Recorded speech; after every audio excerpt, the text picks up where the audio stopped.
speaking of talking about motherfuckers, welcome to Supernatural Selection. I'm your host, Kevin Heyman. With me this week are Mike the Skeptic. Mike, how are you today?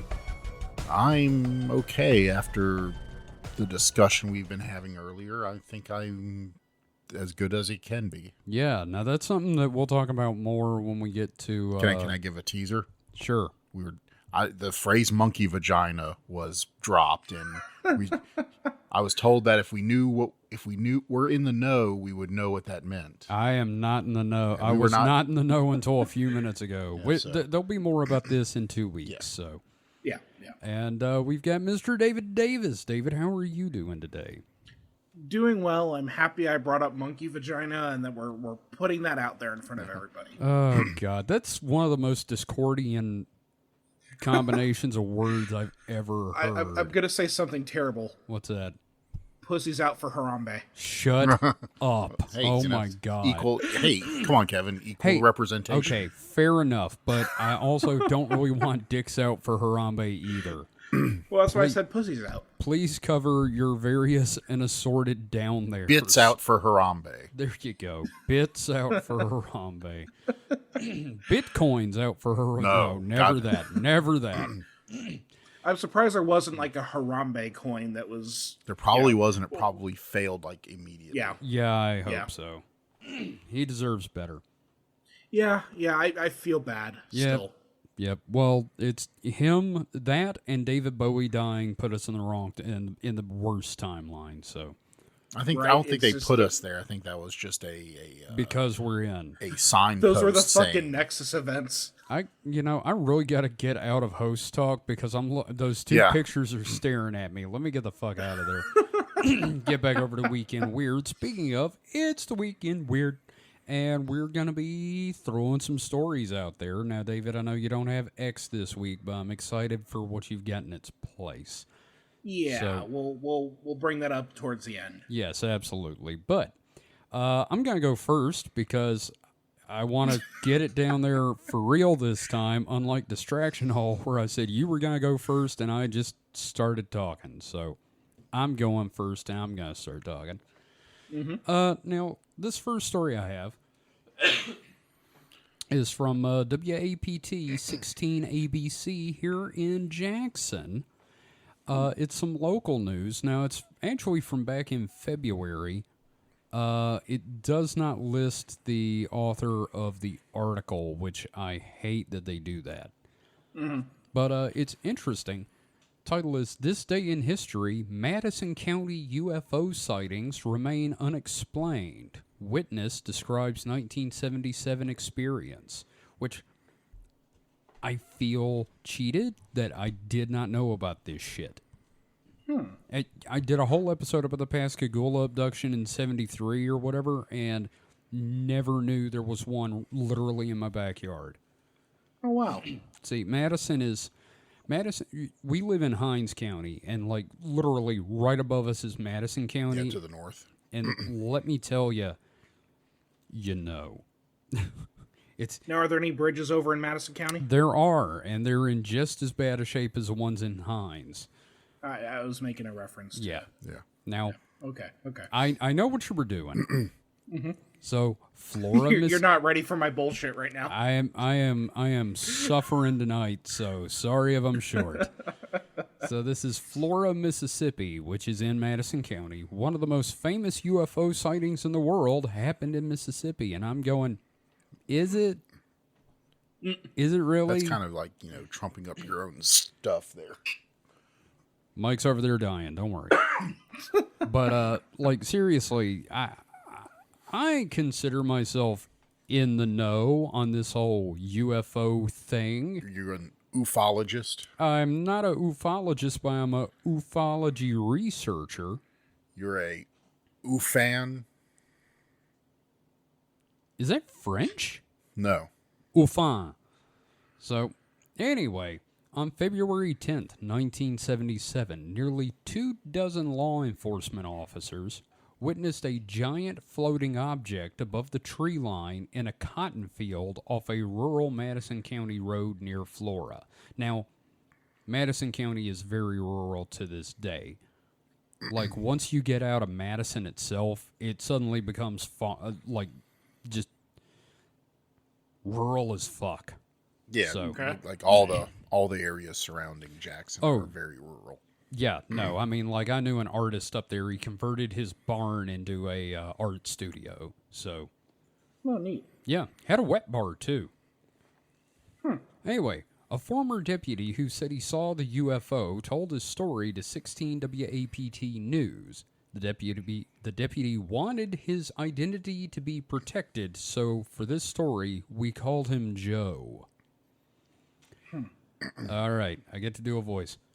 And here's the thing, it's how it starts that made me choose this voice. I tell you what, most of them around here, you don't realize how many people have had a close encounter with what this is, Joe said. It was approximately 15 to 18 feet off the ground, blue in color, kind of metallic blue, portholes around the center of it, shaped like an old spinning top kids used to play with. Or a propane tank. It may have had a narrow urethra. Sorry, I love doing that voice. Madison County Sheriff's Deputy Kenny Creel, who apparently is not ashamed of this, was also there that night. His description of what happened made the floor incident world famous. 3 decades on, his cousin Michael Creel said the deputy is tight-lipped about it. He didn't really talk about it anymore. He said if he knew it was going to cause such a ruckus, he would have never said anything about it, Michael Creel said. Kenny Creel told 16 WAPT News that he actually made the whole thing up, that it was some kind of a joke. Now, my thing is, if there were, in fact, 24 law enforcement seeing it and you said you made it up, maybe if he made it up, they were all seeing his imagination. So, anyway, says he made up the whole thing, that it was some kind of a joke. But others aren't so sure about that. Joe believes Kenny Creel clammed up after the feds put the heat to him. The CIA told him that he didn't need to talk about it no more, Joe said. They didn't want it out. I'm not sure what kind of threats were made. When this story first aired on 16 WAPT News in March 2011, local UFO researcher Patrick Frascogna wow. Say that again. Patrick Frascogna launched a new investigation of the 1977 Florida sightings. The initial sighting was Kenny Creel's and James Ray Luke. I think you just outed Joe. You know, it's like that Monty Python sketch. For the purposes of this interview, we're going to call him Steven, but his real name is this, you know. Frascogna said, these are credible witnesses in law enforcement. Joe said people are still seeing UFOs around Flora. In January 2011, he took a picture of something in the sky. He said the sightings are a town secret. It's one of those things folks just don't like to talk about, Joe said. And I just think it's interesting. I never heard of this before. Yeah, no, and it's like right in your backyard too, which is like, considering how you're so into this, the fact that like you just now have heard about it, but it kind of like shows that it isn't a world famous thing, because apparently it's not even Mississippi famous. Yeah, I know. It's world famous in the same way that, like, you know, a hamburger at your local restaurant is the, quote, world famous barbecue burger, you know? Yeah, just because some guy from, like, wherever came, from another country came and had a burger. Oh, this is a good burger. Yeah. Yeah. It's like, you know, it's not International House of Pancakes because it's international. Mm-hmm. So, just saying. Mm-hmm. But, yeah, no, it's really interesting. I'm going to try to find more information on it, but unfortunately it's all local news articles. Yeah. And I'm like, if it's world famous, why is it just stuff here? Mm-hmm, mm-hmm. So, yeah. I don't. Someone tweeted it out once, and then a guy in Japan retweeted it, and boom, Yeah, world famous. I guess so. I don't know. I hope I can find something that's not just this.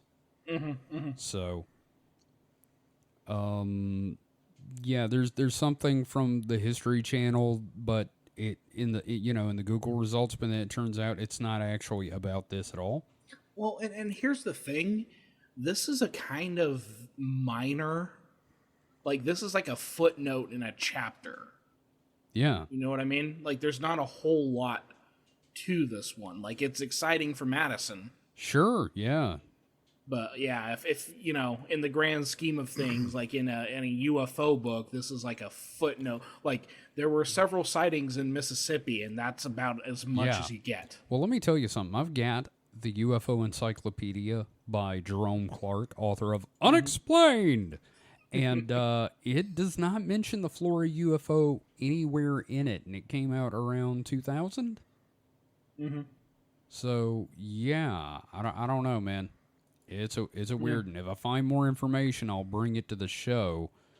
But yeah, that's it's just fun. It's a thing I'm gonna have to look into some more, and maybe we'll come back to it. Maybe we won't. So, well, yeah. It's like the Bigfoot sightings that I brought up in my local area. Oh yeah, Mike, you were gonna say something? so I decided to look up Pratt Frascogna. Yeah. Apparently, he's a UFO lawyer. Wait. Not gonna. That's what this now article says. He like, says he fights for UFOs or he sues UFOs. Apparently, says he's a lawyer who's taken up the case of two men who were witness to one of the most important UFO events. John Burroughs and Jim Peniston were part of Air Force security. Oh, Peniston. Wait, I know this story. Bentwaters Air Force Base in 1980. Apparently, he represented them for something. Yeah. Might be worth looking into him just in its own. Yeah, no, I've actually heard of the Bentwater and all that. We need to look into that, Mike. Apparently, he's an author and lawyer. If you can post that in the topics thing on our Discord, I would really appreciate it. I also just want to note the way that Mike pronounced his name. It literally sounded like something from Twin Peaks in the Red Room when, like, the dwarf is speaking backwards. Frascogna. Frascogna. Yeah. Yeah, it's a very interesting name for sure. Yeah, the UFO lawyer could be a fun. Oh yeah, no, episode. that's a future episode. Yeah. So. Well, that's my first one. That's a fun little thing. So how about we? It's a fun. It's a little aperitif. Yeah, it's an aperitif. It's a hors d'oeuvre. So, Mike, what have you got for us? So I have a few. So you get to choose. Do you want door number 1, door number 2, or door number 3?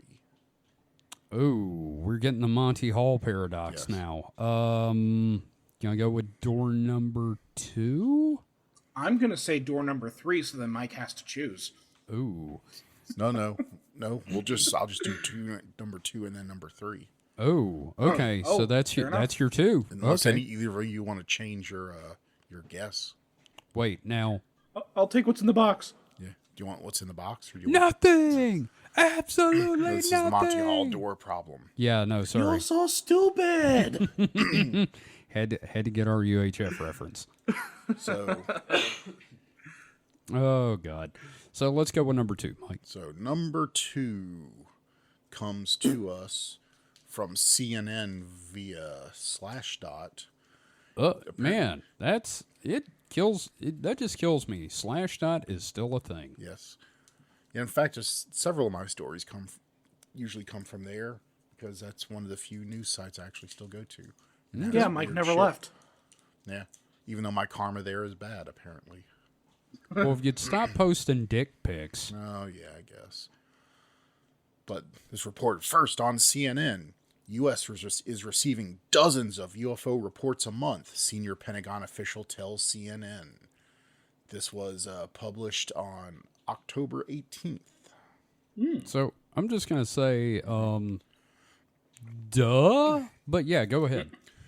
U.S. government is receiving dozens of reports of unidentified anomalous phenomenon, more commonly known as UFOs. Wait, they're mixing their freaking It's acronyms unidentified aerial phenomenon. You say, yeah, you either say UAP or UFO, but they use and got it wrong Motherfuckers. too. So, fuck CNN. Who's this writer? Well, Screw you, Oreg Lieberman. I bet you he thinks UFO stands for unidentified Franciscan objects. Probably. But the U.S. government is receiving dozens of reports of UFOs each month, according to the director of the office established to investigate the incidents, with the potential for, quote, hundreds, if not thousands, more reports expected in the near future. Fives of reports. The office has received approximately 800 reports of unidentified objects to investigate as of this past April, up from 650 reports in August 2022. Sean Kirkpatrick, who heads up the All-Domain Anomaly Resolution Office, say that a lot, Nope. at the Pentagon, told CNN. Nearly all of the new reports refer to objects observed in the air. Only one comes from a maritime sighting. Ooh, a USO. What's that, unidentified ship object?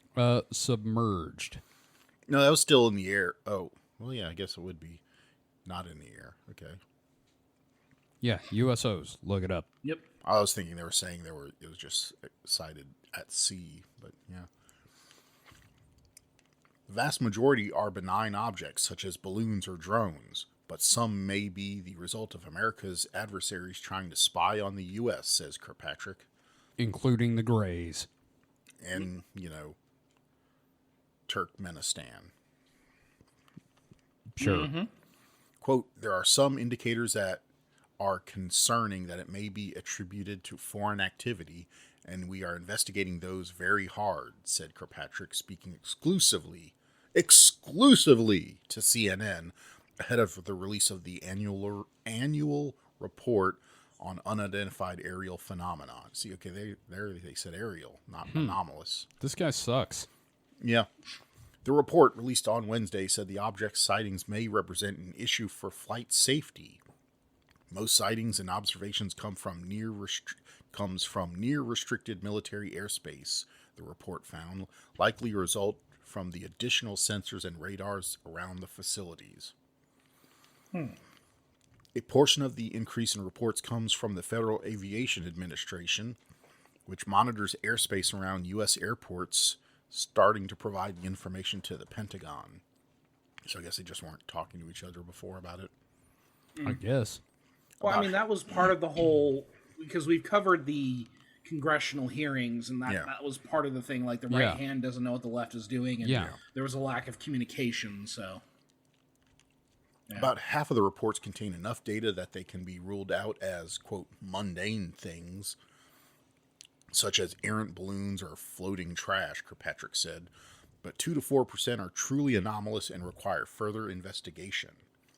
The report said only, quote, a very small percentage of the observations have interesting signatures, such as high-speed travel or unknown morphologies. Ooh, that's a big word. Yeah. It means its shape is not known. Yeah. Kirkpatrick's Kirkpatrick's office has transferred a lot of cases to law enforcement for further investigation, and there are a lot of quotes in this article. Very arbitrary quotes, too. Well, no, some of them are, I guess, The man was wearing, quote, pants. and he ate, quote, a burrito. I never eat a, quote, burrito unless it's Taco Bell. That is a, quote, burrito. Okay. Well, I guess I eat a lot of, quote, burritos then. And if necessary, counterintelligence in regards to the information. Who they handed over to, right. Some sightings could potentially be foreign adversaries spying on the United States, like the Chinese spy balloon shot down off the coast of South Carolina in February. And the annual report on UAPs put together by the Defense Department and the Office of the Director of National Intelligence says, although none of these UAP reports have been positively attributed to foreign activities. These cases continue to be investigated. Asked if the Pentagon could definitively identify the sightings of an unidentified object as belonging to a foreign adversary, Kirkpatrick said that his office is, quote, looking at some of very interesting indicators of things. And that's about all I could tell you. So he's just like, trust us, bro. We got this. Mm. But the office, which has more than 40 employees and is expected to grow, can't say this for sure yet. This article keeps going on, so yeah, we got the gist of it, though. Right. Yeah. There's a lot of shit being reported and then transferred to the appropriate places. Yeah, but apparently a lot more. But then again, I mean, that's what happens when you make it as public as they did. They destigmatized it. They opened up new avenues between the FAA and the military. Right. So obviously you're going to get more data. Yeah. Now, whether any of it's more, good data is yet to be seen. Well, a lot of it seems to be filtered out pretty easily, too, based on what they were saying in the article. So, I'm glad that, they get 10,000 reports, but if, 2,000 of them are worth investigating, that's good. Yeah, I know. This is just like the whole thing with our good friend J. Allen Hynek with his whole, a lot of this is just bullshit, but there's enough that does need to be researched. Yeah. So, yeah, again, I'm glad they're looking into it on any level whatsoever, because the alternative is just calling everybody a crackpot. Yeah, filed under working as intended. Mm-hmm. Yeah. Yep. And it's all just LSD in the water from the CIA. It's pelicans. It's always those damn mirror-like pelicans. It's so shiny and, sleek. You ever comb your hair in the belly of a pelican? No. You do not know how to live. But, nonetheless, I'm glad this is something that's being researched. I still feel like the amount of attention being given to it is sort of a distractionary thing from something else. But nonetheless, it makes me happy that they're looking into it. Oh, yeah. That's a feel-good story if there was one for this show. I guess so. Yeah. Mike, how's it make you feel? Wait. Sorry, go ahead, David. Do any of us have any animal death stories this time around? I do not. Nope. Okay, good. Why? What have you got? No, I was just checking. It was that was kind of a feel-good story. How are we going to ruin it? Yeah, well, they did shoot that horse. No, Mike, how does this story make you feel? Mike, how do you feel about it? I mean, kind of, indifferent. I don't think it really moves the needle much for me, either direction. Are you glad? Okay, but are you glad they're looking into it? I get the feeling that, even if you're looking, they're not looking more into it. They're just looking at more stuff. I don't know what the signal to noise ratio is here, if it's getting better or worse or staying the same. So, I don't know. And the thing is, everything was so sketchy beforehand, I don't think anybody knows. Yeah. So at least now we have a base going forward with it. Mm-hmm. So, yeah. Well, that's a good story. Mm-hmm. So, David, what have you got for your first story? Well, we've been doing that series on AI, and there's always some sort of new development. So what kind of horrible nightmare thing have you got for us this time? Yeah, so I picked up this article for Futurism. I get a lot of articles from them. Mm-hmm. This is by Victor Tangerman, and the title is Facebook is paying celebrities millions to turn them into chatbots. I hate this. Mm-hmm. So I'll just read a little bit of this.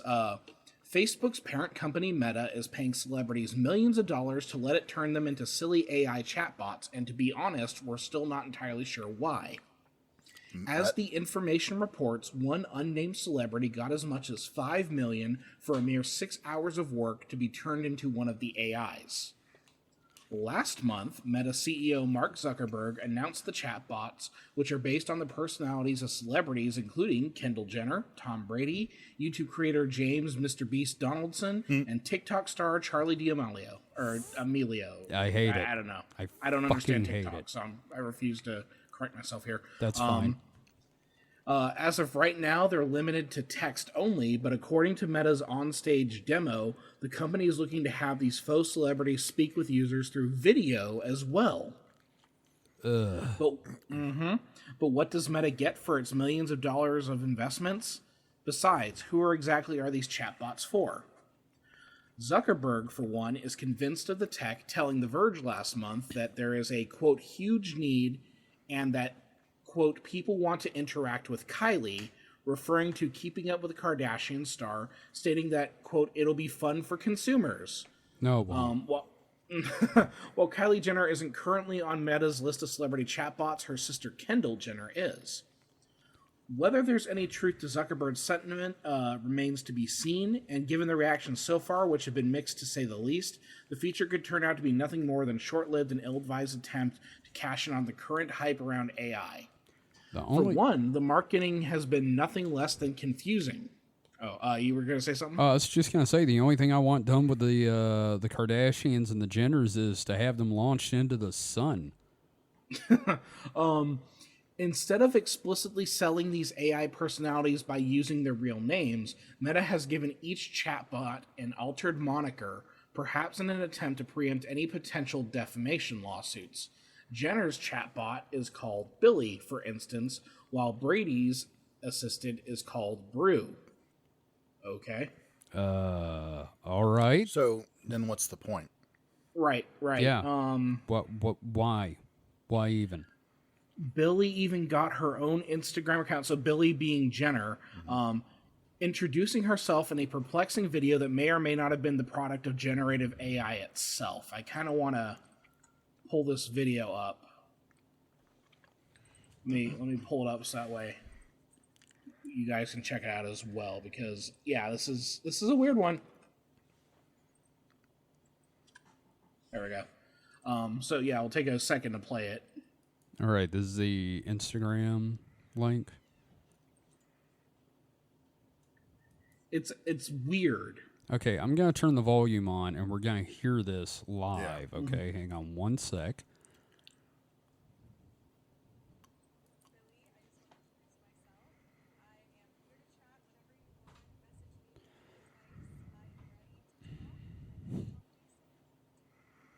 I hate it.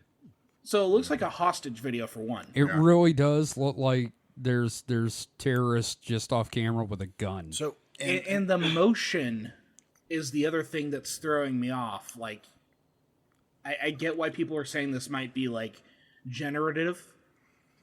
Well, so no, because if you look, it's set up to make it look like it's someone holding a phone, and so the moving is just because that's, quote, handheld.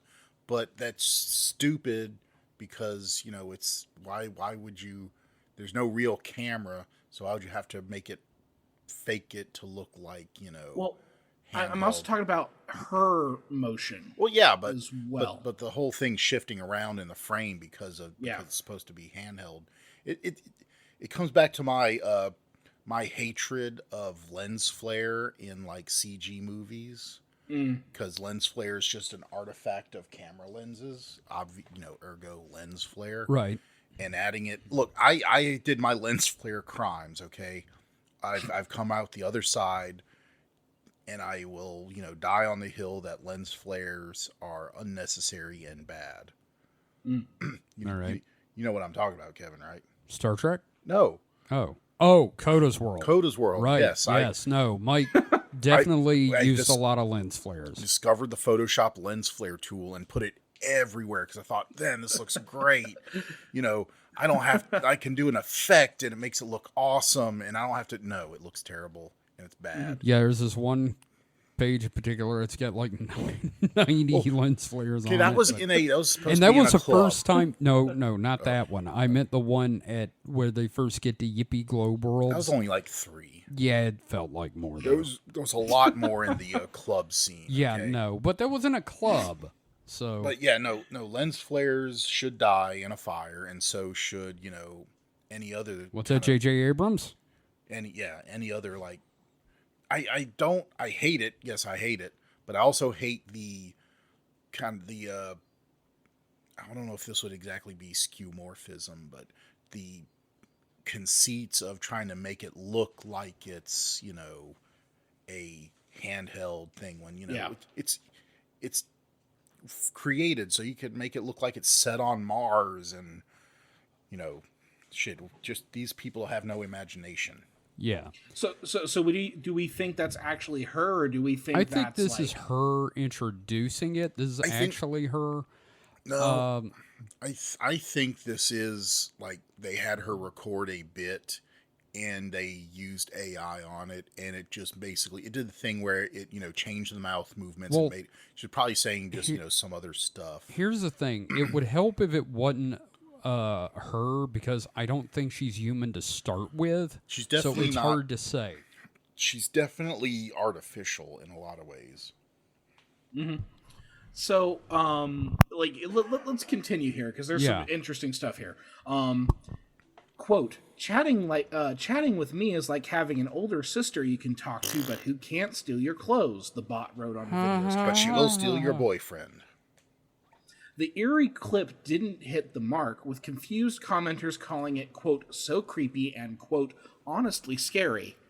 Yeah. Is this legal? One Instagram user wrote. Did Kendall consent to this? Then there's the question of having famous people give up their likeness to train an AI at all. Yeah. As Jezebel points out, the Screen Actors Guild, which is currently on strike, has warned of studios trying to scan background performers to avoid paying them more than one day's pay. Obviously, this fits in with everything that we've been talking about regarding like digital actors and that sort of thing. Let's see. As of right now, Meta's celebrity AIs are still in a limited beta, and considering the sheer amount of mayhem AI chatbots have caused over the past year or so, the company will likely tread very lightly, especially considering the celebrities' reputations are at stake. In other words, it's presumably only a matter of time until users will find a way to exploit these chatbots and skirt around Meta's guardrails. When they do, what will their celebrity sources think? Let's see. Yeah, so it's very strange, but I do want to mention that a related article in the sidebar here. Riley Reid launches site for adult performers to create AI versions of themselves. Oh, God. Again, porn is what leads to technology. Yep, Well, pretty much. It's decided so many things in our modern world. Well, yeah, I mean, it can also be people, wanting to get ahead and want to get a piece of it because they know it's going to happen anyway. It's like, well, if it's going to happen anyway, I might as well get paid for it. Yeah. Now, here's the thing. I had pasted this article in our queue a couple of days ago, just today, because you guys know how I do the freelancing thing. Right. I got that invitation to do something, and it looks like it is writing for these chatbots. Wow. Because I posted in the discussion area like that job, and if you look at the job and what it entails, it's this sort of thing, which I find very interesting. David, you're gonna be writing for AI Ryan Reynolds. So here's one of my problems with it is like, so it's text at first, which I think misses the mark because no one is going to read text and go, oh, that sounds like just like so-and-so. Who I've never met. Maybe some Insta person that types all the time, they would, get it. Or here's the other thing, like maybe an author. Like if they were to train an AI model to write in the style of Hemingway or something like that. Yeah. And like you could have Hemingway as an AI assistant, like, okay, I kind of get it. But yeah, if they're talking about just like kind of, social media style texting, I mean, it's really you're not going to be able to tell one voice from another. It's all just going to sound like, benign bullshit. Well, I just want to say I love Insipid. how on this video all the comments on the side of it are just horrified. And my favorite is, so cool, I never want to use the internet again. That sounds like something you would write. It does, but it wasn't me, I promise. Because I didn't know about this until now. So, The thing is, I'm curious to see how this shakes up, especially when we move into the inevitable Dead Internet Part 3. yes. But again, there's always something new because, it's the apocalypse. Yeah. And I can see, this being more of a thing, when they can do either almost real time or real time, audio, AI generation, and it's the celeb speaking, or video real time. Then I'm sure that I think that would be where you'd get the benefit of having famous people add their likenesses. But yeah, for text, I think it's kind of a weird thing. It's just a news grab, really. Well, and the other thing is, I'm trying to think about it in this term, if I were to send, if we were to send each other anonymous messages and just type it out the way that we normally do, would we be able to tell which of us typed what? I don't think so. I don't know. Not really. I mean, I think you there's probably I would say there's a few subtypes of styles. Yeah. And other than that, it'd be basically you'll be broken out in two broad categories: proper grammar, or Instagram speak, TikTok speak, whatever. And then from there it'll be just basically only come down to what shortenings and what's abbreviations and net lingo they use. Yeah. I don't know. It's just, again, there's always, the only thing we're missing in this episode is a fungus story. So, and it just shows Meta loves setting money on fire. They've recently been doing a lot of VR stuff ever since they bought Oculus, and they've been burning literal billions of dollars on it, and have nothing to show for it other than some pretty decent hardware and metaverse that is, quote unquote, metaverse that is worse than the free VR chat that anybody can access. If you want something that's close to what the metaverse should be, it's VR chat, for better or worse. Yeah. I don't know, man. It's I found it interesting, but yeah, it's the model doesn't make sense. I get why they're doing it, but this is there's no point in paying the celebrities for this right now, because the celebrities are just being paid for basically nothing, because no one knows how the fuck Kylie Jenner types. I believe it is just solely to put positive spin on AI. And it's not working. Nobody thinks it's positive. Yeah. All the tech companies and even non-tech companies are banking so hard on AI. Yeah. And while it's another one of those things, while I think it has more broad applications than Bitcoin, or blockchain. I wouldn't say Bitcoin, but blockchain, which is the underlying technology of Bitcoin. While they have a lot in common, that while they both have their applications, they are way overhyped, and they're just buzzword bait to get investors and hype. Pretty much. And AI, I think will be a lot more valuable than blockchain will ever be. Blockchain's kind of one of those, and maybe banks will use it or somebody will use it. Yeah. But AI, once it's all figured out, but it's still got a lot of fucking problems. Yep. And I will end my AI rant there. Yeah. I just I think it's horrible. And fuck it. I don't think it's horrible, but it's definitely dumb and useless. Yeah, right now, yeah. And of course, it being Facebook, that just means whatever they're supporting, I am against. Yeah. Now, see, they already have an AI in the form of Mark Zuckerberg, so why aren't they just leveraging that technology?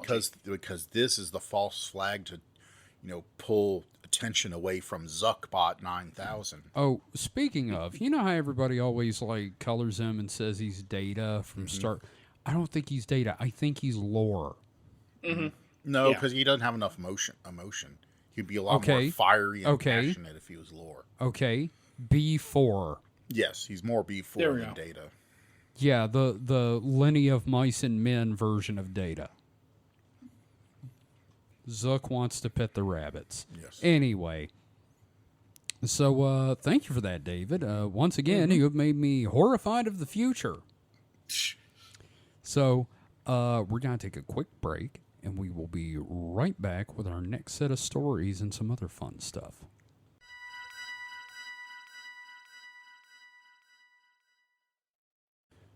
And we're back. Welcome back to your weekend weird, and I've got Sophie's choice for you guys, I guess. Oh, Jesus. More choices. Yeah, you've got two articles from phantomsandmonsters.com. God damn it. I would like for you to pick A or B, David. Fuck.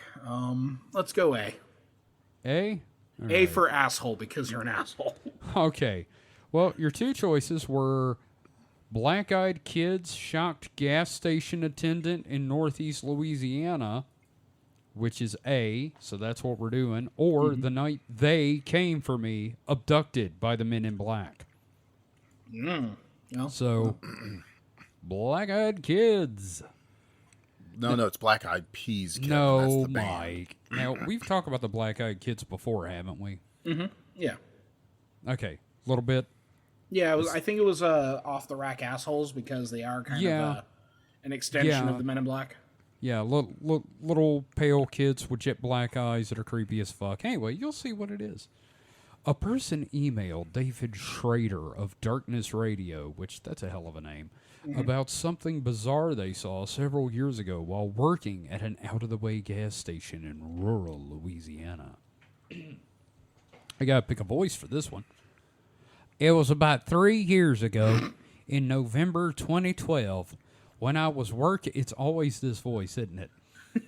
What's that? I was going to say, I don't know of anybody from rural Louisiana that talked like that. It's the best I got. You sound like the old cowboy actor who was also in Back to the Future Part 3. Looks like he Well, took it off the shit. dead Chinese. That guy. Well, shoot, son. When I Jesus was Christ. working at a small gas station, I can't do that for the whole story. When I was working at a small gas station in Northeast Louisiana, we were the only small shop and 24-hour service station near Bastrop, just off the highway. I worked the night shift. I loved it. The sharing of stories with the traveling customers, that is when the rare customer showed up. It must have been around 2 a.m. I was cleaning the floors and locking the beer cooler when suddenly the lights went up. I pulled out my cell and used it as a guiding... Lights went out, dude. Lights went out. I pulled out my cell phone and used it as a guiding light until I made it back to our counter, where I kicked on the gas generator. It lit the parking lot, the bath, and the hall leading to the register. When I looked outside, I could just make out the movement of the trees across the street, but otherwise it was pitch black. I turned on the radio and started listening to the local station with its night owl DJ commenting on the heavy winds and cracking jokes between songs. Suddenly, I saw some figures in the dark. I could just make them out. They seemed to be a group of kids on bikes. There were 3 of them. 2 of them dropped their bikes and made their way to the door, where they just stood there staring at me. I just stared back for a moment, waiting for them to come in, and they never did. I moved around the counter and opened the door. "What's up, guys? You out? You kind of late, aren't you?" I asked them, expecting them to come in. Can we use your phone? One asked, their heads tilted kind of low. I felt a little worried as I pulled my cell from my pocket and offered it to her. Sure. She looked at me, and then I saw her eyes. They were solid black, almost like ink-filled orbs. No, I need the real one, she said. Her face twisted into an angry snarl. I pulled the door closed and flipped the locks. No, ma'am. You go home and you get your mom's phone. They stared at me through the door for a minute longer before turning away and biking off. The next day, I had my boss check the camera to get the pictures of the creepy kids, but the cameras had been off the whole time. Now the cameras run off the generator instead of the hall lights. I never saw them kids again.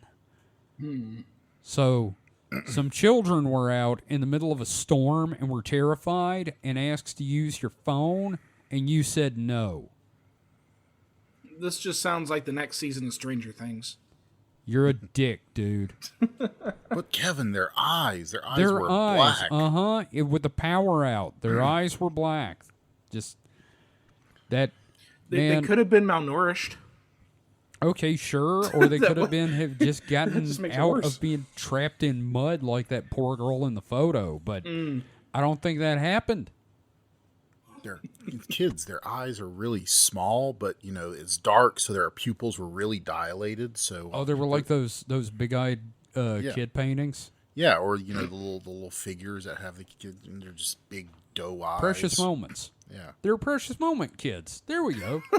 not at all children of the corn. No. David, seriously though, David and Mike, both of you. Mm-hmm.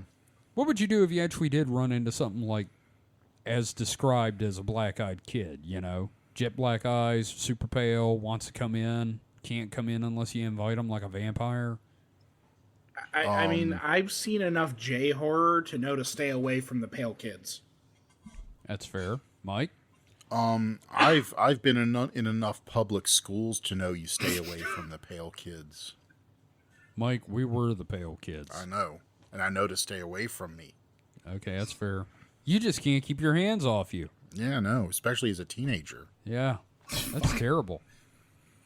So, anyway, that's our Phantoms and Monsters for the week. Boy, was it terrible. I never vet these. You know that, right? I never read these before. Never Eddie Vedder these. That's right. Then that voice that you were using, like I know I referenced that old cowboy actor, but Yeah. I recall watching something recently with a guy who had a very similar voice, and I'm trying to pin it, and it's driving me nuts, dude.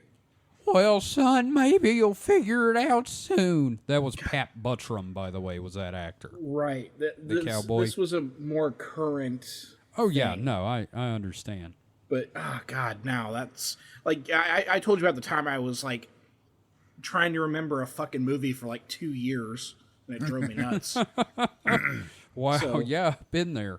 Yeah, so, yeah, thank you for this new fucking problem. Hey, not a problem. Happy to help. Glad it wasn't just the normal shit of Phantoms and Monsters. Now it's a personal problem. So, Mike, what you got for your... what was the B that we didn't choose at first? The second choice that David chose, which was actually door number 3. Yes, what was door number 3? So, just when you thought it was safe from AI, God damn it. Chat GPT is being two great flavor tastes that go great together, apparently. Chat GPT is being used to declassify redacted government documents. Last month, OpenAI launched GPT-4 with Vision, allowing the chatbot to read and respond to questions about images. One of the many ways AI users are using this new feature is to decode redacted government documents on UFO sightings. Fucking of course they are. Quote, ChatGPT-4V multi-model decodes a redacted government document on a UFO sighting released by NASA, one tweet raves. Maybe the truth isn't out there, but it's right here in GPT-V. Yeah. Decrypt reports. Now, the question is, how? So Does it guess? So it does, but if everything that I've read about this and seen is on above board, which it might not be. These could be people just showing the best case scenarios, but they have actually tested it on taking documents of their own and Redacted them, and then seen how close the GPT-4 V is getting, and saying that while it doesn't get it word for word accurate, it gets it contextually and spiritually accurate. Okay, so here's a question. How do we know it's not just AI playing Mad Libs? It is, but it's in a... So, I mean, it's algorithmically, I guess, possible, depending on, if it's a page of nothing but redaction, it has nothing to work with, so it's just making shit up. But I can see it if there's enough there and it's trying to piece in, what's between there, but it also depends on what it's been trained on, so I don't know. Yeah. Like, I'm in the camp of this can't be this good. Like, they're just cherry picking good results. Sure. Like, they're cherry picking good results of their tests with their self-redacted documents to show, and then therefore it lends more credence to these actual, government redacted documents. Right. And here's the thing: if it comes up with an answer for these redacted documents, how the fuck are you gonna know if it's right? Well, yeah. Well, what if it's confirmation bias? But that's what the testing is supposed to show. Is like, if in the test it nails 99 out of 100 of the tests, therefore you're supposed to have confidence in the real thing. But yeah, you just never know. Well, you know what I think we should do? Let's plug the fucking Voynich manuscript into this thing. Ooh, figure out what it says about it. That would be just more of a translation model. Oh yeah, no. I still think we should do that because that'd be fun and we could read the results. It's gonna sound like the translation machine from Mars Attacks. No, the fields of Suede. Oh yes, the great Suede harvest. It's just like, and then them running around with it. Wait, come back. We are your friends. As they're shooting them. So here, I'm going to read the document. I'm going to let you know when it's filling in the redacted bits. It's going to have a lot to do with pants. Pants? Yep. Like the ones you wear? Yep. I don't think so. I don't think there's going to be much panting, but we'll see. So it says request, and so this part is redacted. It says request for information regarding information on UFOs. On unidentified flying objects, redacted, and their sightings, we are unredacted. Various unidentified objects in the sky, redacted. The sky that has been reported, we are aware of unidentified silent light moving, redacted, across the horizon. There have been reports of. See, it doesn't even flow naturally. I felt like I was having a stroke. Yeah. It sounds like poorly translated German. Yeah. Unidentified light, redacted. Observed lights over certain areas. It was first thought that the light was a satellite, not an aircraft. Unidentified light, redacted, has been reported multiple times upon investigation. The light was subsequently identified as at least one aircraft. I mean, it just doesn't even... No. It doesn't really make any sense. I'm sure there's other things that could be in there, but, it doesn't even, have any earth-shattering revelations. Hey, I got a great idea what to do with this instead of the Voynich manuscript. Feed it an old SCP. Oh yeah, that'd be fucking rad. Yeah, no, I want to see what it comes up with for some SCP shit. Yeah, and the most startling, not even startling, but the most weird revelation that it says is that the UFO was at an altitude of approximately 300 meters, and for some reason it says the redacted was above ground level. It was not identified as any known, and then aircraft was unredacted in the area. I mean, it's plausible stuff, but it also doesn't seem like, why would this be redacted if that's all this said? Well, and the other thing is, it's just modeling. It's modeling itself after like other kind of government documents. So certain words are gonna like probably be more closely associated with aircraft. So like when it finds a spot to slip in the word aircraft, it's gonna do it. I mean, if it's right about what these documents are saying, it just looks like the government is redacting UFO documents just for shits and giggles, or just to provoke conspiracy people. Because that document said nothing that was, seemed, revolutionary or, super secret. Yeah. Which, I mean, it could be. Like, it could just be, stoking the fires of the conspiracy people just to do it, just to, obfuscate something different. Like if it were me and I was in that position to redact those documents or make up those documents to be redacted to throw people off the trail, I would literally like name drop certain MUFON people in the redactions just to fuck with them. Oh yeah. Mm-hmm. Yeah. Yeah, Shecky Jim, the UFO watcher. Yeah, I mean, literally, this document apparently literally said UFO at an altitude of approximately 300 meters, unredacted. Yeah. So, if you're going to say UFO in clear text in a redacted document, that says to me you're just taking the piss out of somebody, or this is not a real. I would say not a real, but not a super classified document. It is I wouldn't say false flag, but definitely a red herring. Well, what this means is that about 6 months from now, they're going to take this technology and leverage it to find Bible codes. So yep, pretty about much. Yeah. Yep, I dread that. Yeah. Oh, we found a whole bunch of new Nostradamus predictions. Yep.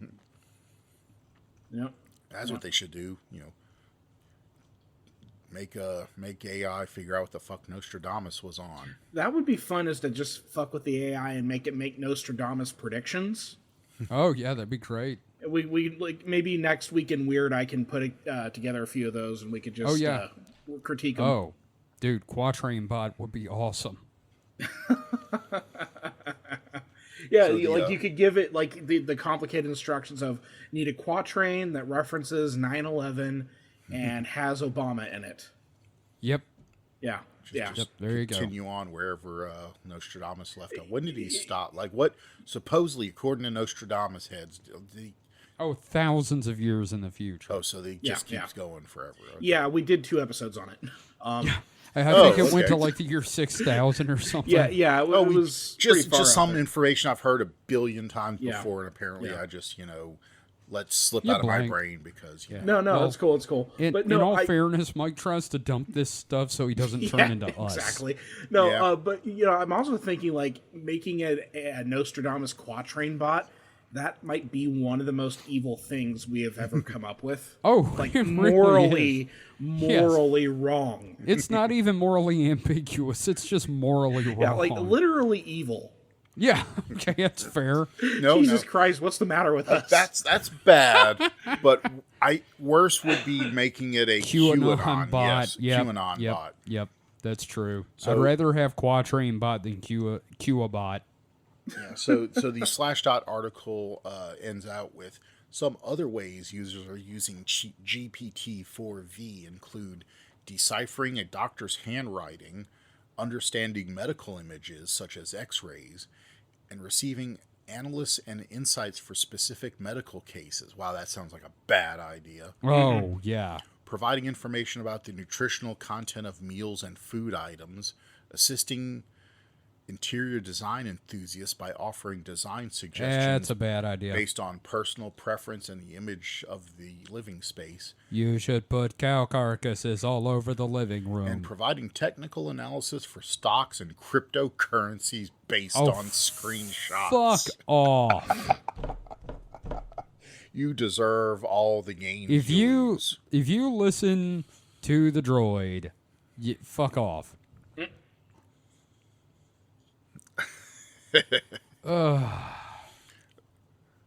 Who says I won't end on a comedic note? Sure, I guess.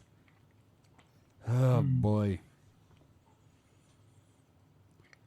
I don't know how to feel about that, man. That's kind of left me. I mean, it's just so bizarre how high a pedestal people put AI on.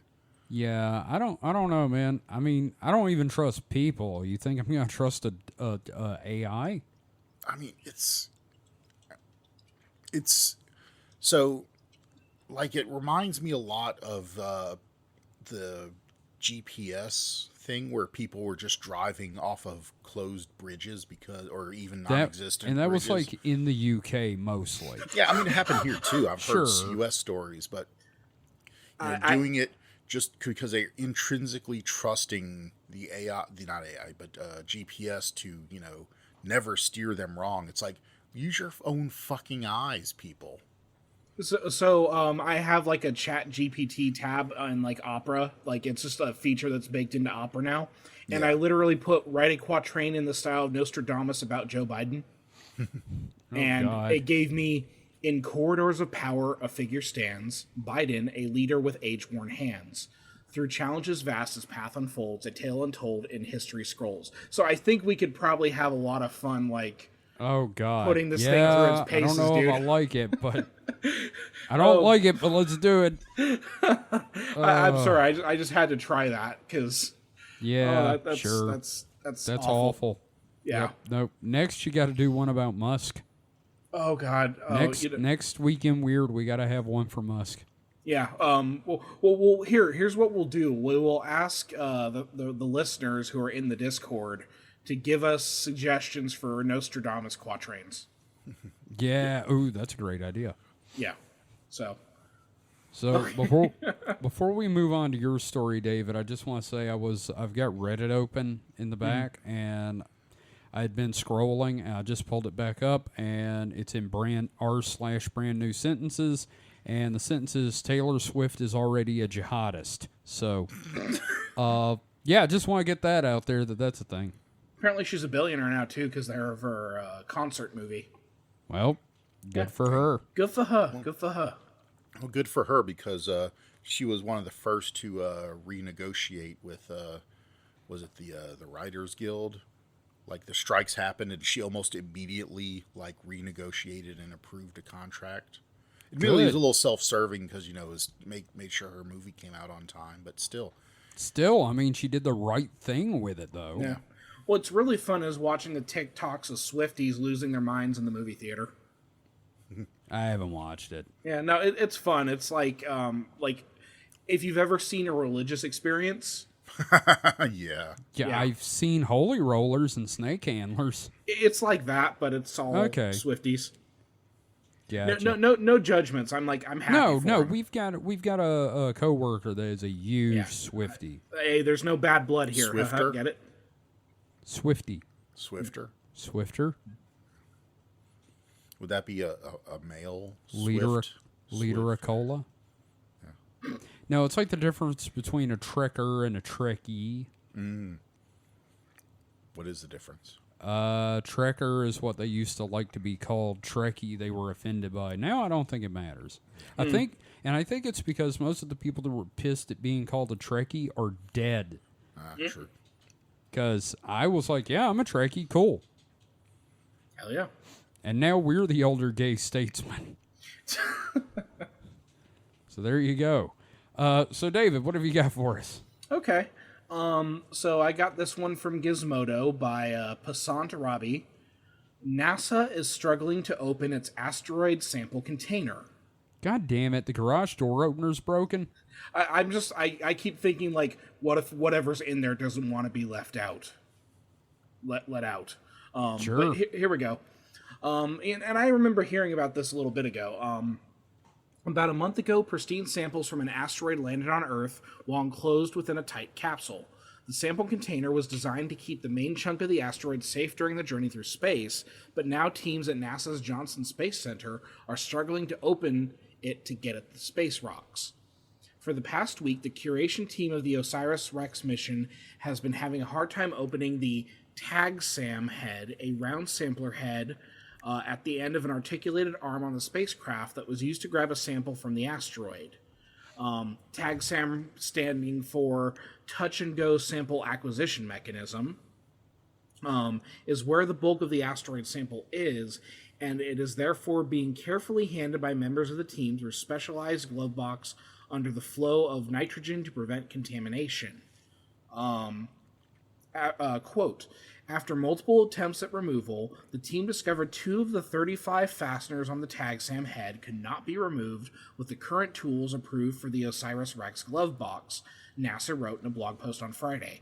Quote, the team has been working to develop and implement new approaches to extract the material inside the head while continuing to keep the sample safe and pristine. Let's see. When the aluminum lid from the sample canister was first removed, the mission team found black dust and debris on the avionics deck of the canister. On October 11th, NASA revealed the first look at the samples collected from the outside of the TAG-SAM head, while adding that it still hasn't opened the sample canister yet. Quote, the only problem is a great problem, and that's that we found a lot more sample than we were anticipating before even getting into the TAG-SAM. So, the problem here seems to be, like, number one, they have to, like, work with this sample in a very clean environment. Yeah. And the current set of tools, they can't bring any outside tools into this environment for risk of, contamination. So they have to create new sterile tools to deal with these 2 bolts that are keeping this thing locked. Yeah, and also you want to think about the fact that they can't really generate any more debris when opening this, because you think about it, even really stuck threads, they can do something. They might not strip, but they can do something called galling, which is just leaving little bits of metal behind, and that could contaminate the samples. So yeah, like if like they can't drill into it because so I mean I'm sure they're smart fellers. They'll figure out a way to do it. But yeah, it's interesting. But it's also interesting because it's just apparently just jam packed full of dirt. Yeah, I'm gonna be honest, man. I'm more surprised how often things work when it comes to NASA stuff. Yeah. No, people like to harp on some of the failures, like the lander that impacted into Mars due to a bad conversion. But it sucks. It doesn't happen as much. But it sucks. But when shit works, it works like well beyond expectations. NASA has 2 modes. It either fails because of some oversight, or it works like twice or 3 times better than they expected it to.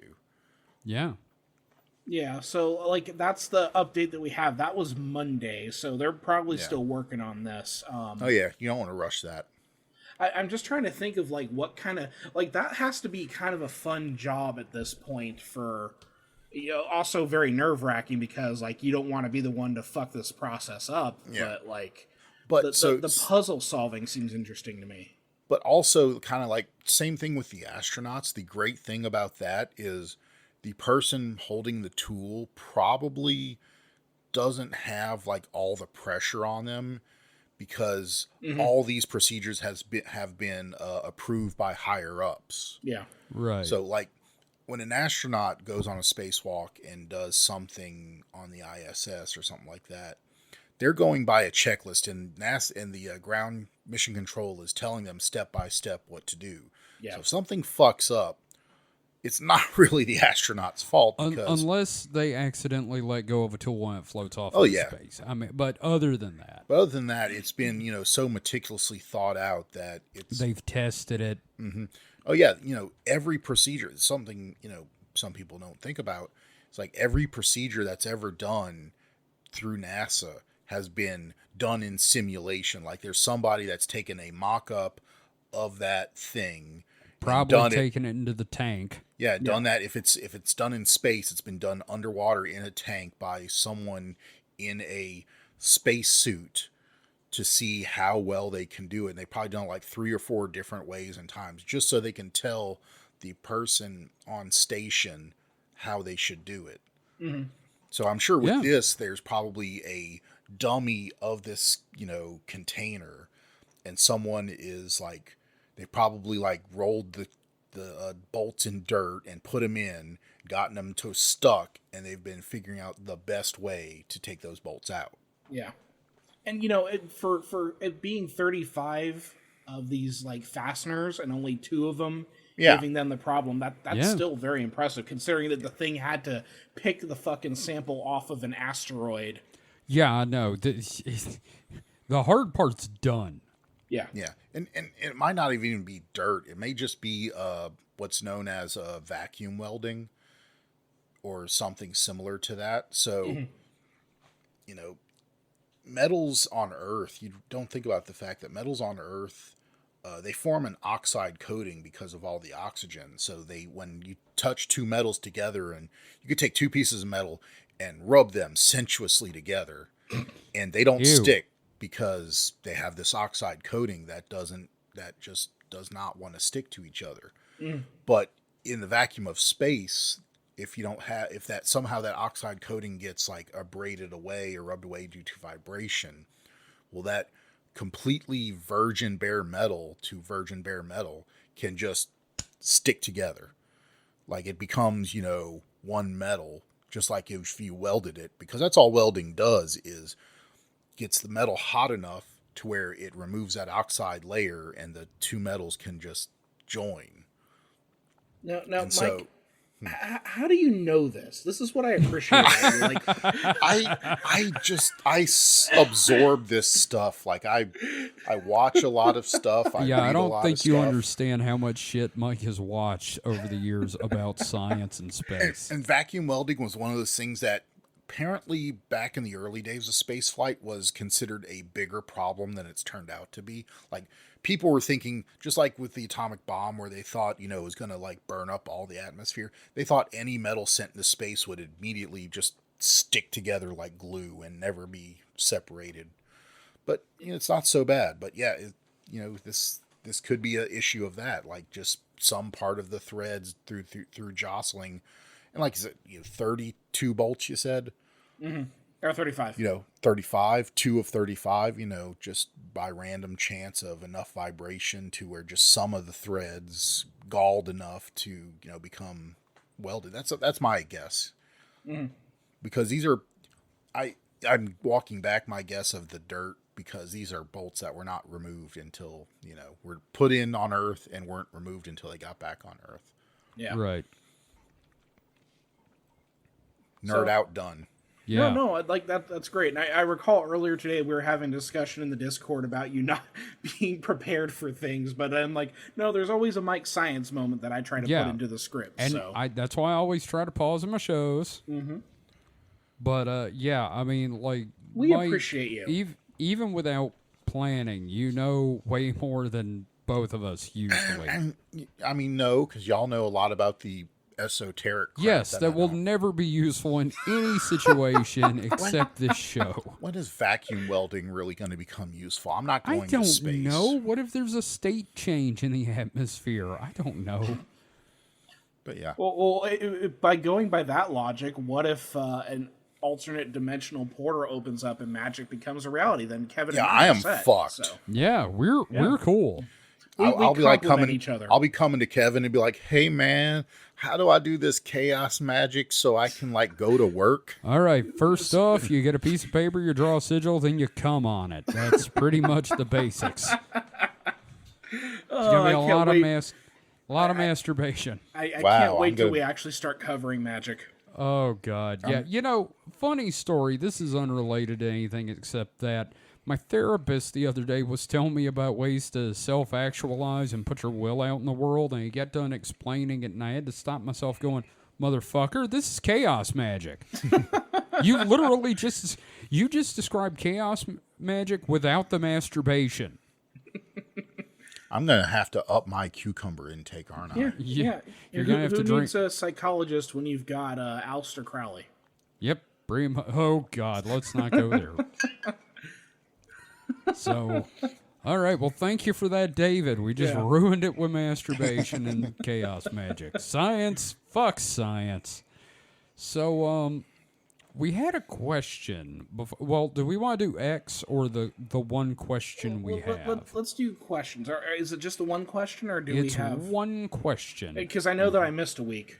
Questions. Yeah, it's one question because it's the same question. Yeah, Actually, no, let's there's do a it. couple of questions here. Yeah. Let's do those because I think our next segment might be a little longer. Yeah. Okay.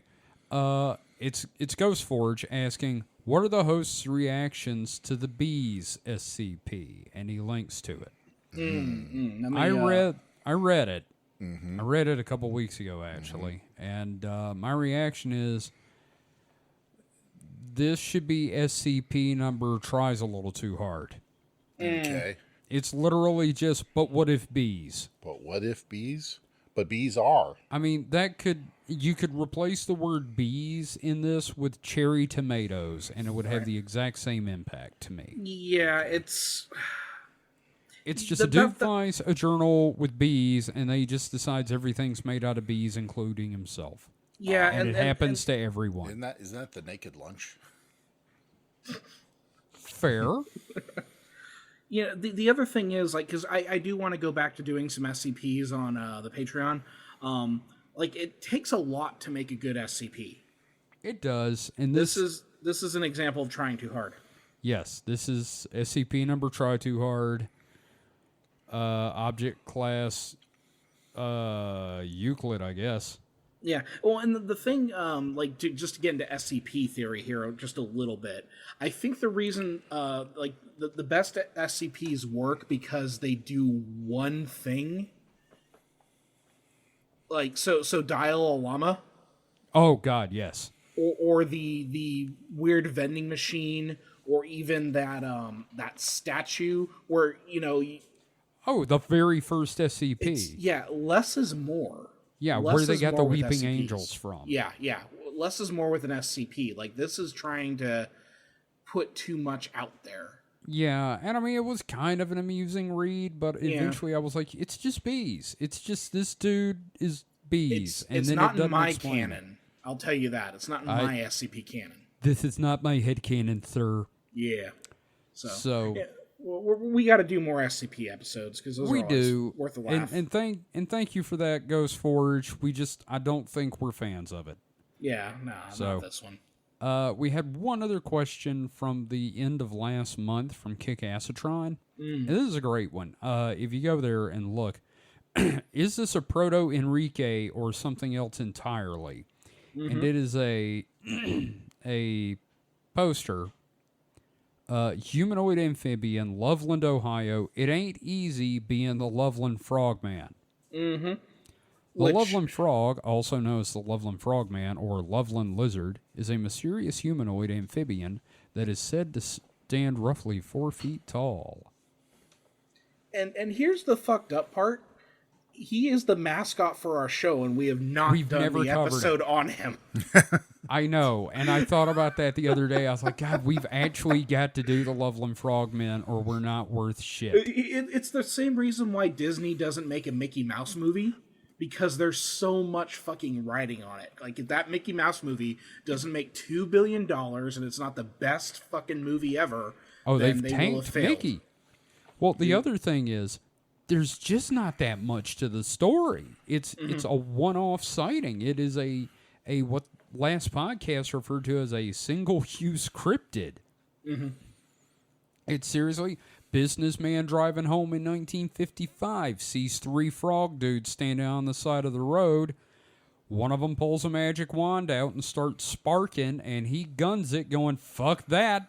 Well, you know, I think technically we just did the episode. I think the angle for that, like obviously talk about that encounter, but like frogs carry symbolic significance. So it would be where we would look at like the symbology and the importance of frogs. Yeah, we'd have to like, do a lizard men, frog men without No, touching on the draconians. I think you could just literally do just frogs and then have Okay. the Loveland frog, but because you know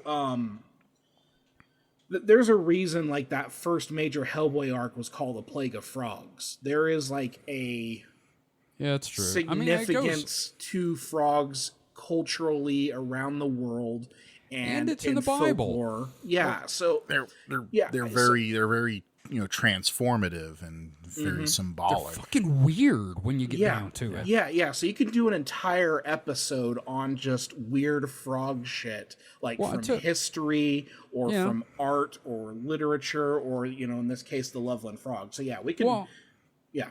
I tell you what, when we do it, I'll do the part about Enrique himself, and then you can do the folklore part, and we can sort of double team it. It would basically be me just doing like the stuff that I did for the cryptid, the Western American cryptid. Except I have a chunk, yeah.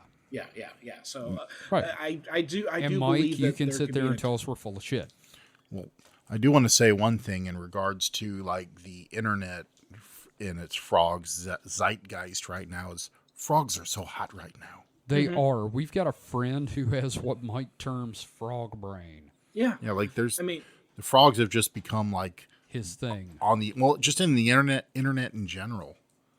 Yeah. I mean the whole obviously there's the whole Pepe thing, but like Yeah, I don't wanna that go connection to that Egyptian minor deity named Kek, for example. Again, Oh, there's just God, these weird things about frogs. Yep. Frogs is weird. They're cool though. I fucking love frogs, man. They're cool, but also fucking weird. Yeah, definitely. Yeah. So we will do a frog episode at some We're gonna do point. We're gonna finally tackle Enrique and frogs in general. I do feel a little remiss, but I've also been sort of like I don't really there's not that much to that specific incident. So now we have one other question real quick. Man in Black said, "What books would you recommend for the Halloween season?" I'm like, just grab Lovecraft. Yeah. I always suggest any of like Henry James's books. I'm going through right now and rereading my Poe collection. Because I just had recently watched the Fall House of Usher on Netflix. So I'm going through and rereading a lot of those original stories. Like Poe is always good around this time. I still think a good one I suggest is The Mask of the Red Death. That one's excellent. It's very timely as well. Yeah. What would? Yeah. It's a terrible fucking disease. Yeah. Mike, you got any recommendations for readings for Halloween? Considering I almost just died, His Yeah, obituary. he kinda did. I went to take a sip of a drink, and let me tell you, if you ever had water go down the wrong pipe, rum and coke going down the wrong pipe is infinitely worse. Ooh. So there's your horror story for Yeah, there's my Halloween. horror. Yeah. But no, I'm not much of a horror person or Yeah. scary person. Yeah. So Yeah. I tell you what, go watch a movie. Go watch No One Will Save You. That is one of the scariest things I've seen in ages. I'm going to throw another story. Midnight Meat Train from Clive Barker. Motherfucker. Midnight Meat Train of all God, I things. thought that was the best title for a movie when it first came out. It was. First announced. Well, I love the announcer and the thing, the Midnight Meat Train. He's just so deep and taking it so seriously. I'm like, they have paid you well, my friend. Yeah, I love Midnight Meat Train. It's it's rare for gore to work for me in like written form, but goddamn, it works in written form on that story. So that's a story, not just a movie. Yeah, Wow. no, the movie was based on the Clive Barker story. It's in his anthology, The Of Books course, of it's Blood. Clive Barker. Yeah. I was only familiar with it from the movie. Yeah, Yeah. Like, Like the the trailer movie's for the not movie. bad. The movie's not bad at all. Okay. The short story is better. Of course. Like for Usually example, is. Hellraiser. That's based on a short story as well. The Hellbound Heart. Yeah. Right. So I see what he did there. Yeah. Clive Barker is awesome. Yep. Yeah. So, David, X has failed us. Yeah. So, I think it's time to Alex Chiu choose another topic. Yeah, we're going to go ahead and do a little bit of an Alex Chiu catch-up. I don't think he deserves another episode, but I did mention that I do want to pick up on some stuff periodically. Yeah. We still need to do our Alex Chiu piss chug video reaction. Oh, God. Yeah, I guess so. So, in the host chat, I went ahead and linked something, but before we talk about that, like his website goes through updates, and just I want to read the disclaimer because I never really had a chance to read his disclaimer, but I love it. Okay. Okay. All written and oral statements are my true beliefs. There are at this moment not yet medical claims. I am basically writing this disclaimer to protect myself from the FDA. The devices, which is one word, are for research and experimentation of the buyers, not to be carried out as one word, treatment on someone else's body. That is amazing. And then also under his cell realignment machine, which I think was the last invention that we talked about. Yes. Yes. Alex Because Chiu, it had the video about the epilepsy. yeah, Alex Chiu spent 25 years to develop the machine. And then he writes, it can cure many diseases and handicaps, but he has blocked out certain level vowels with asterisks, so he can't be held legally liable for saying that it cures many diseases and handicaps. That's not how that works at all. Yeah, so instead of the I in diseases, it's an asterisk. Instead of the U in cure, it's an asterisk. In handicaps, the I has been replaced with an asterisk. So Are you telling me he used the TikTok method of getting around saying death? Yeah. So God damn. yeah, he's got a new product out, guys. Oh, really? And What is also, this product? this is needleless acupuncture. Now, going to the page for needleless acupuncture, I want to point out the very first time he says it in a paragraph, he says noodleless. Yeah. Well, needles, noodles, same thing. But before that, though, I just want... so we talked about, like, AI-generated videos and stuff like that. Like, Yeah. So his first video on there uses one of those, like, voices. Now, so which- if we... Yeah. Which video was that? Diodes can now replace acupuncture. It's the first... okay. Yeah. He's So got, what we're like, a going to do is two-parter thing. Yeah. we're going to play that and get some of the audio.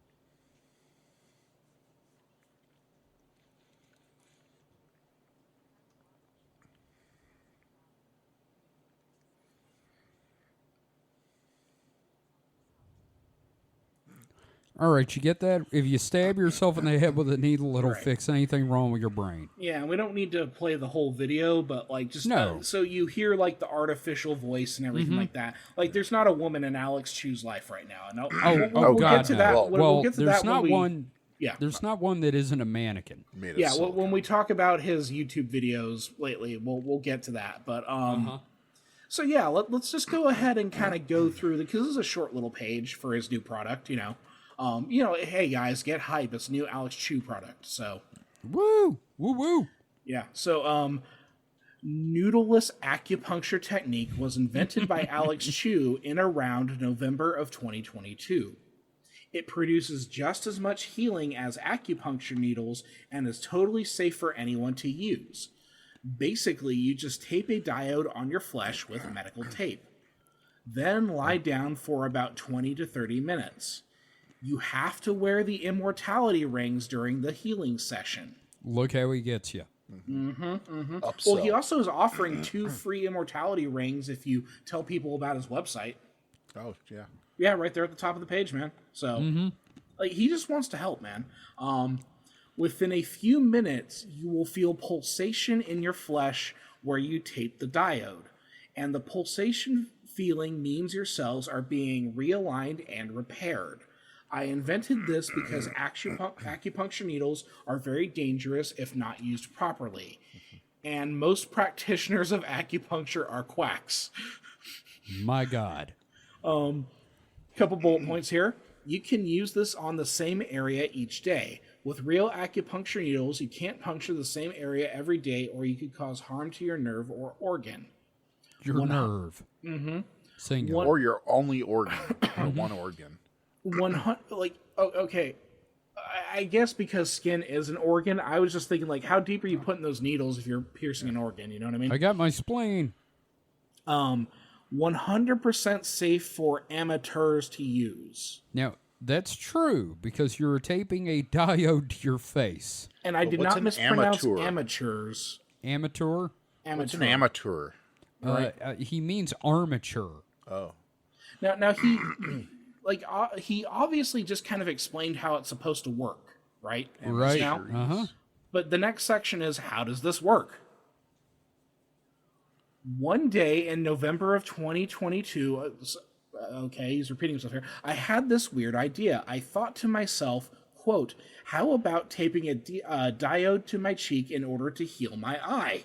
Now, this is because the immortality rings hadn't already healed it? Yeah. His eye. His eye. He can't put a ring on his eye, Kevin. So Yeah, but the obviously his rings eye are is supposed to affect degrading. everything. But the eye is so far away from his hands and toes.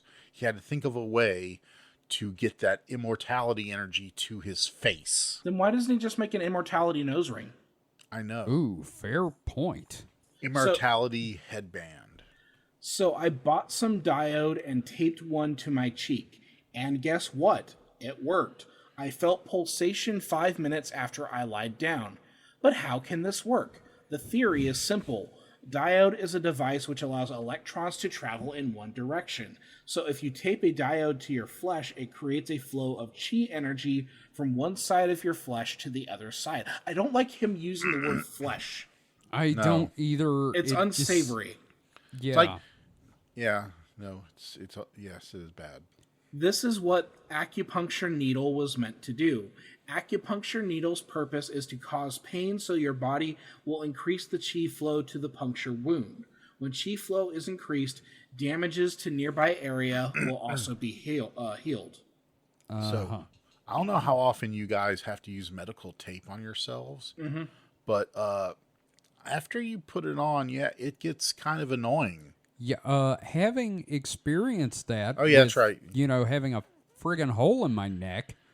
Yeah, it sucks. Well, I had holes in my knees, and Yeah. same. It's not. No. After a while, it's just kind of your body's like, Now- hey, you got this shit stuck to you. Come on, Yep. do something about it. Hey, before we move on, or as we're moving on, can I read the title of the next section of that page? Yeah. Instructions on how to tape a diode to your flesh. And then, he gives us a God. nice handy guide, and it also includes Extremely low res. Alex Chiu illustrations. I want more than like 7 pixels. Come on, give me like The drawing's great. 128 pixels, please. Yeah, so, and then, of course, at the bottom of the page, he has a couple of pictures, and then he has SDFSD. Just like a couple characters. Is that like some weird abbreviation for Sudafed? I have no idea. No. Look at your keyboard. It's just the left-hand home row. It's just SDFSD over again. Oh. He just drummed his fingers on the keyboard at the end after he was done typing. I love the really shitty Photoshop job. I'm sorry, MS Paint job of the diode on the woman's cheek. it would be funny if he was using like top tier, image editing programs, and that's Guys. the best he can do. Oh my God! You could buy his flag. What? You're shitting me. Yes, the Alex Chiu flag. Purchase here. Okay, I'm more worried about the example picture that says to cure asthma. And Yeah, I saw that. it's got one hairy pectoral and one bare one. I'm assuming this is like he took this from some like waxing like guide or something, because there's like one waxed pec and one hairy pec. So is that saying like the diode will like shave your pec for you? I don't know what it's going to do, Mike. I don't know. I don't have answers. Okay, I'm gonna link the flag thing real quick because there's some gems here. He used the same picture of the diode on all these. Like in one of them, it's just a white square with the diode, and in the other one, he kind of like tried to color it flesh, but failed. So his flag, it is the Chiu symbol is actually the last name of Alex Chiu in Chinese. It was redesigned to look cool. God told me in 2010 that one day this flag will overtake America. So I had to design a new flag, and you can get one for $15. Yeah, that one, that's not too bad. I was expecting like $50. Yeah, We need to send this to Flagged for content. But you're right. But it looks so much like a Nazi flag. The red with the white circle. I know. Designed to look cool. It's that sounds like G. Gordon Liddy, to be honest. There's like the SS is cool. And then at the bottom, just to remind you, this is just like the flag you see in Alex Chiu's YouTube videos. Believe me, Alex, we know. Search for Alex Chiu on YouTube and you will see it. Alex Chiu is the inventor of the immortality rings that allow you to stay physically young forever. I gotta send this to Flag for content. Yes, we need to send one. Yep. All right, I'm sending him a link. So, David, tell us a little bit more about what's going on with Mr. Chiu's life. Well, Alex Chiu did open up a subreddit. It was created in June. It's r/Alex Chiu rings. It's got 41 members, 7 online right now. Wow. And it's mostly just kind of him like posting. I think it's just mostly him just posting his stuff. It is. Can you tell the people his username? Facebook Boy 2. Yes, it is. Yeah, I think because he's got a couple from like people that aren't him, I'm assuming, or it could be like burner accounts. But yeah, Mike was saying it's probably sock puppets, but yeah. I so appreciate these rings. Mm-hmm. That's great. Let's see. Oh, here's a good question. Why do you only wear rings during sleep? Wouldn't wearing them all day increase the benefits? I wonder if he responded. Oh, okay, yes, he did respond. Because if Facebook Boy 2 is Alex Chiu, his response to the question is, wearing them in the day will only make you sleepy. It is crucial. Instead of crucial. Yeah, instead of crucial, it's crucial to put the rings on during sleep because that's the time that your body heals itself. Nice. Yeah. And then here's a post from him. Need honest opinion about affiliate dropship program. Nobody is joining. Need to know why. Affiliate. Yeah. The first comment, your site design looks unprofessional. No shit. It looks like it's from 1992. Oh man. Alex. And then of course we do have some YouTube. I love his response. I love his response to your site design looks unprofessional. Oh, is that it? The site looks crappy? What about my offer? And then someone replies, the offer seems generous. I don't think that is the issue. Son of a bitch. Post from Rev Doomsday. I have been waiting for an opportunity like this for a long time. I have been preaching your devices for the past decade, not knowing if my words have delivered any customers. Now that I am able to source product locally, I can keep track of my progress and streamline the process. As far as difficulties gaining a following, stay persistent. The word just needs to get out there. We are also supplying a product that people will be skeptical about. We need more mouths and more ears out there. If you build it, they will come, and you, sir, have built it. Right now, this is the best time to utilize this technology. We just got to show people that. So that's clearly Alex. That's clearly Alex. Yeah. It's got to be. Wow. I live in Spain. I want to know more about your rings. Please make a channel on Telegram and posting your projects. I would join. I can't find your rings in Amazon Spain. Yeah, because Amazon keeps pulling down his because it's fucking bullshit. Yeah. So, yeah, you were talking about his videos. What's been going on with him, man? Yeah. So, I think last time we talked about him, I had mentioned his video, my biggest fear is nobody knows about my rings after I am dead, which I think we had a lot of discussion about the fact that these are supposed to be immortality rings. And he's talking about when he's dead. Yeah. He did a video shortly after. My immortality rings are just as important as Edison's phonograph or Tesla's AC current. I'm just going to go ahead and read through some of the headlines here. Why Christianity is a cult and Buddhism is not. Men will naturally lose interest in women as they age. He seems super concerned with Bed Bath & Beyond stock. We had mentioned that before, and he keeps talking about it. That's a what was it called? The same thing with the GameStop stock. Bed Bath and Beyond was one to of the moon. Was also part of that whole thing. Alex follows meme stocks. Oh no. Yeah, meme stocks. He did a 6-minute video how to get rid of all malwares on Windows 10 instantly. Oh. I saw this. I saw this on that crappy fact thing where you make a text document called virus and then you delete it. His very next video is how Judaism has given me hope in life. Ooh. Wow. Okay. And then apparently he had some sort of bad relationship or something. Narcissist will cloud your judgment and ruin your family or relationship. Is he saying his sex doll is a narcissist? I don't know, because then he follows that up with men prefer dogs or cats over women nowadays. Um. Don't have kids. They are not taught to love their parents nowadays. Well, that's your own fault. If you're the one doing the teaching.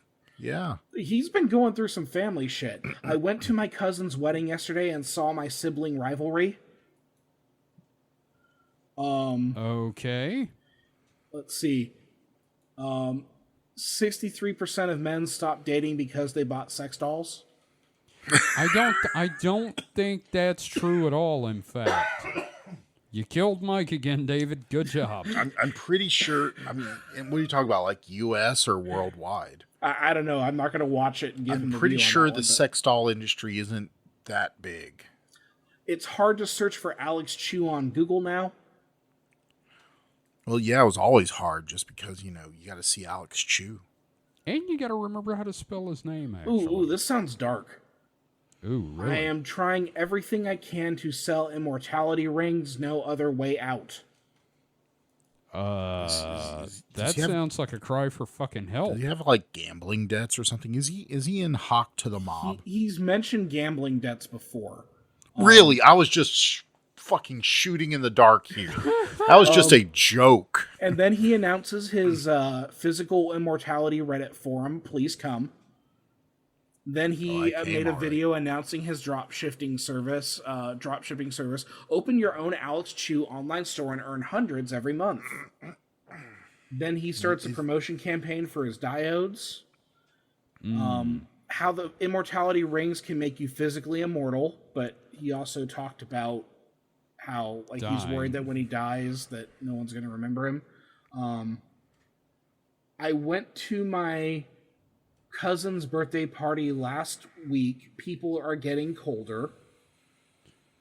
Now, does he mean like towards each other, or just? I'm assuming like he's had a falling out with his family.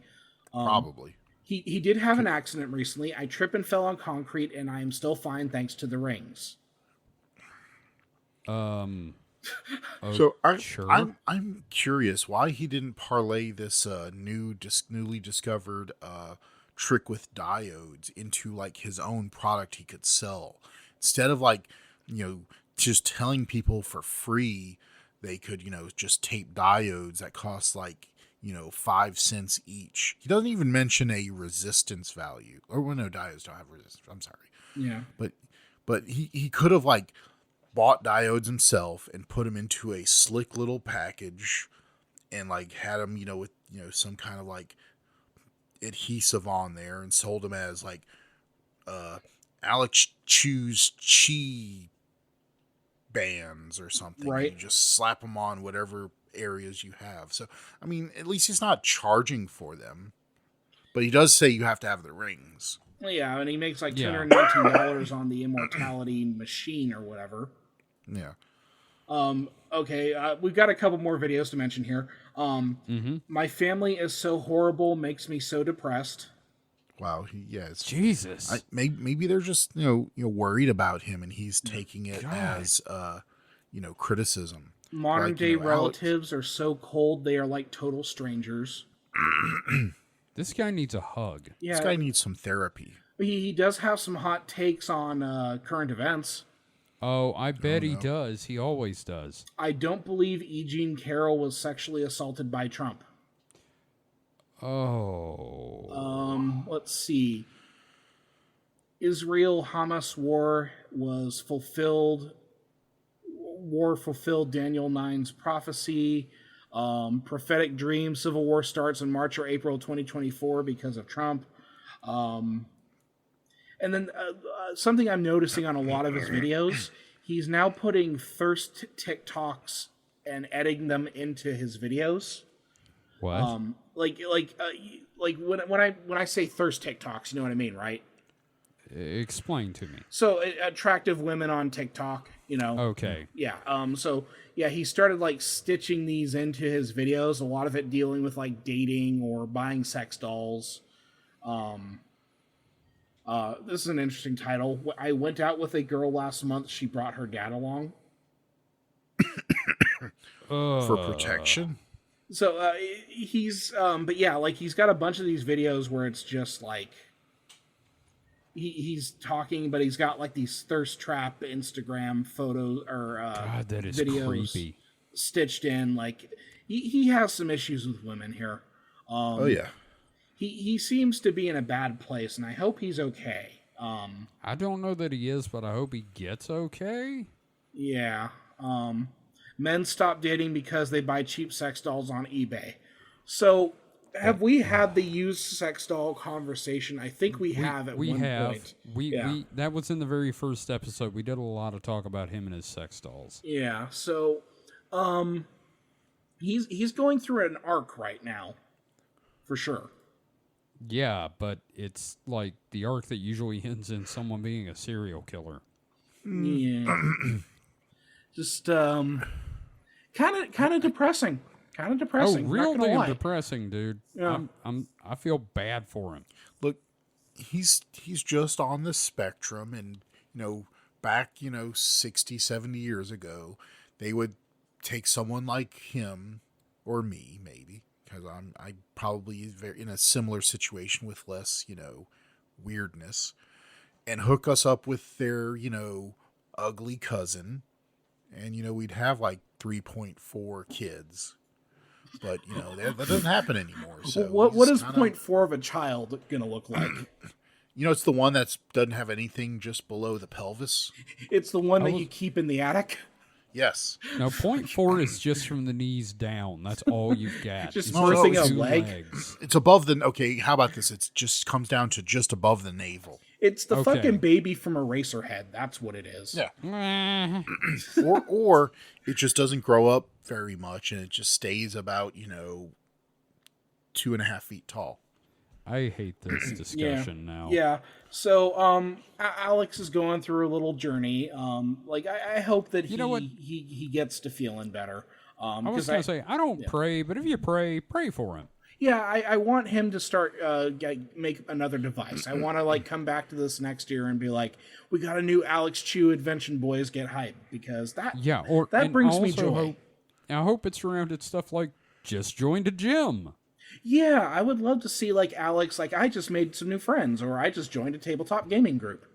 Yeah, something. Because that's been doing wonders for me. I'm in a tabletop gaming group, and it's nice to be out and socializing. So, sure, Alex, if you're listening, and I know you are, Look, please.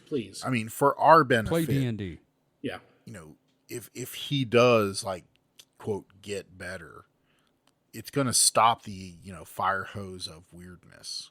No, he's gonna get back to inventing. No. He phoned in this diode thing. This is a very phoned in thing. Or he's gonna meet some woman who's gonna make him get a job as an accountant, and they're gonna buy a Honda Civic, and move into a 2-bedroom apartment. And, he's going to just become boring and normal. You know what? Good. Just going to say, Yeah. good. Good for him if it happens. It would make me happy, and I would approve of it. And I keep looking back at I always urinate inside a bottle and never pee in toilet. And we're going to have to record that reaction. Maybe he's actually happier with his sex dolls and his pee jugs than he would be with some, woman who would make him give up everything he loved. Yeah.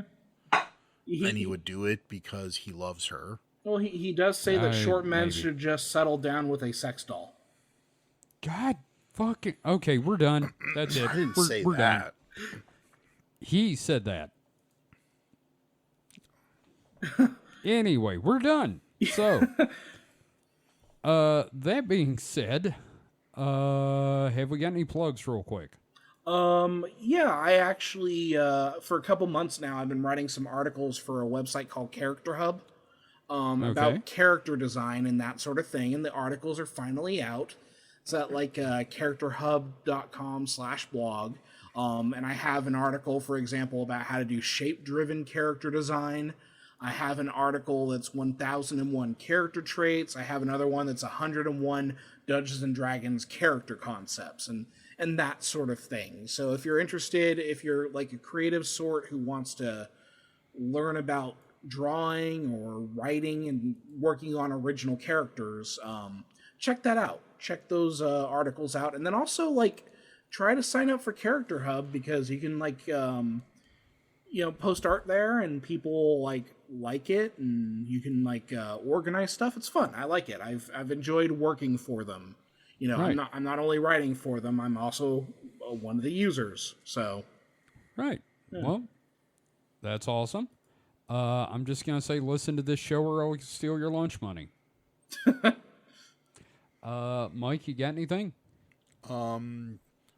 Buy Alex Chiu's flags? No, don't do that. Don't. I am gonna buy immortality rings at some point, or no, I could probably get them for free because I directed you guys to the website.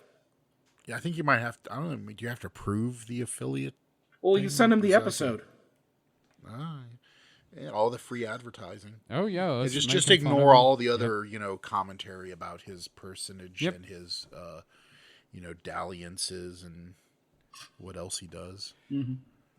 I never want to talk about this man again. So it's funny because Sunday we're going to be, or sometime this weekend we're going to be talking about him for sure. God damn it! Yeah, well, it's happening anyway.